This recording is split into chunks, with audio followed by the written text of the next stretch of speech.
Hello everyone and welcome back to my channel. If you're new here then hi, my name is Ms Paris and I'm a newly qualified primary school teacher here in the UK. If you didn't see my last video was part 1 of different questions that could be asked during your NQT interview. Now feel free to watch that before or after this one.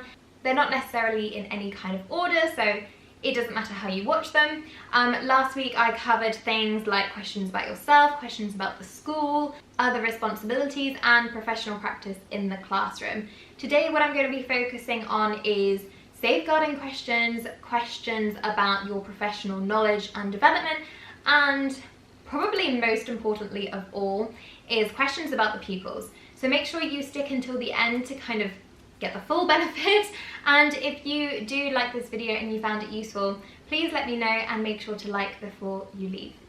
So without further ado, let's get started. So my first category is about professional knowledge / professional development. So this is kind of saying things like, what are your priorities for your NQT year? What do you need to survive in your NQT year? Or what do you need to survive in your NQT year in the first term? How have you managed your professional development? Or what have you done during this lockdown period to, be proactive or to gain knowledge or to carry on learning new things when you're outside of the classroom? And how has that benefited you? Is there a particular area that you feel less confident in, or one that we could support you in, upon entry in this school? I think this is really important, to be honest. Obviously, if you say something like, I'm not confident around children, then well, they might struggle to support you on that one. But if it's something like, you're a Key Stage 2 or kind of Year 3 teacher, and you say you're not super confident in phonics, well, they might give you the opportunity to maybe observe Year 2 or Year 1, or maybe talk to the subject lead, because there may be children in Year 3, for example, who still might find phonics difficult or who would still benefit from some interventions. And so if you're honest about that, then that allows them to support you in it. It also allows you to gather some evidence for your NQT evidence folders. Another question might be, how do you react to feedback? How do you react, and what do you do afterwards, upon receiving feedback? Do you kind of take it on board and then try and change something, or do you take it on board thinking it's just for that lesson and then afterwards not really do anything? Of course you're not going to say the latter, but they want to see proof. If you do get employed, they want to see proof that you've answered honestly in the questions, and okay, if we've given you feedback, we want to see that you do something with it. What is that thing that you will do with the feedback? What will you change? How will you change?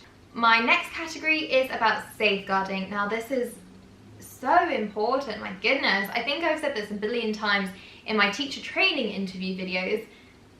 They are going to ask you a question on safeguarding. So if you don't feel like you can clearly give the definition of safeguarding, or you haven't previously experienced something in safeguarding, or you're not sure of what you would do if somebody were to disclose something, then make sure you research this, because if you've done your whole training year and you're still not confident with this, you need to make sure you do something about it. So whether that's taking a CPD course or reading the policies of, multiple different schools just to get an idea of it, or talking to a teacher friend if you have one, or your mentor about it. Just make sure that you are confident in what is expected of you in regards to safeguarding. So linked to that, I've kind of mentioned some of the questions already. Questions you might see maybe something like, what is the difference between child protection and safeguarding? Or what would be your definition of safeguarding? What would you class as maybe signs of a safeguarding concern?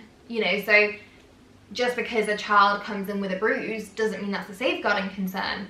So what is the difference between just a child, being clumsy, or being a bit rough in the playground, to actually being a safeguarding concern? You need to be able to identify those differences, but just make sure you know that boundary and then you can verbalize that boundary to the interviewers. And if you did notice something, what would be the first thing that you would do? Or what would be your first call of action if a child were to disclose something to you?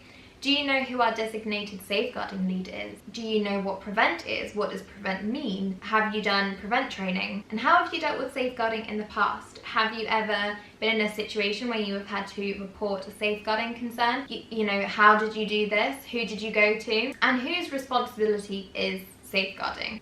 There's loads of different questions that they could ask you, and it's important to know each one really, because if you are in that situation in the classroom and you know you just kind of did the interview prep, said the right answers, but then you actually don't remember how to do it, or you don't know what to do, you know, that doesn't work. You need to make sure that you know this, and they will definitely ask you this because it is a legal requirement. So make sure you are up to date with your safeguarding knowledge. I would also recommend that being one of the top priorities when researching their website. Look at their safeguarding policy.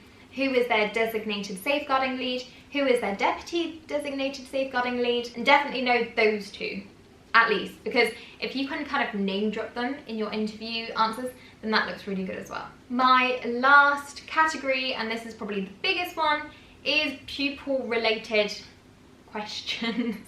Now this is the actual teaching part of teaching. So it covers things like, how would you challenge your learners, your pupils, your students? How would you assess them? How do they know that they have made good progress in the lesson? How do you inspire and motivate your learners? Give examples of what you've done. How do you create and establish those relationships? How do you create and establish and maintain those relationships with the pupils? What is your approach to differentiation? How would you differentiate, say, a maths lesson where there might be multiple different abilities? So linked to how do learners know they're making progress is how do you ensure pupils are making progress? You know, how do you make sure that they aren't just doing work, but that they're actually learning something and they're making progress? Always link back as much as you can to pupil progress. Essentially, that is our job description, to keep children safe and to make sure that they learn. Another easy question that they could ask you is, what are the key factors in anything? So what are the key factors in raising attainment? What are the key factors in creating engagement or creating an engaging lesson? What are the key factors into, I don't know, whatever, it could be anything. So there's lots of flexible ones, you know, having, like I said, some bullet points that you could use to answer any of these different questions is really beneficial. How far do the children in your class actually direct their learning? And how would you cater for children, you know, with EAL or SEN, or maybe those who are great at? So have examples of what you have done previously. If you've been asked the SEN, kind of demonstrate your knowledge of different SEN and how you might have different support or interventions. My last one, I think, and this is very linked to primary and secondary, is how would you deal with a child who maybe refuses to do their work? Because I think we've all experienced at least one child in our training year. If not, then you're lucky thing. So yes, lots of different questions to think about there. What I might do is, if people say that that's useful, then obviously let me know. But what I might do is I might write all of these into a Word document so you can kind of see them and maybe edit it and write some bullet points for yourselves, or make a mind map, which is what I like to do. If you haven't seen those videos before, then I have a Q&A where I previously have shown my preparation for an NQT interview, and I also did a vlog on preparing for my NQT interview. So if you want to have a look at those videos, I will also link them down below. Make sure to check out part 1 of this video, and I will see you soon. If you like this video, make sure to give it a thumbs up and subscribe and click the bell for more teacher related content, and I will see you all very soon. Stay safe, and I hope you take care. Bye!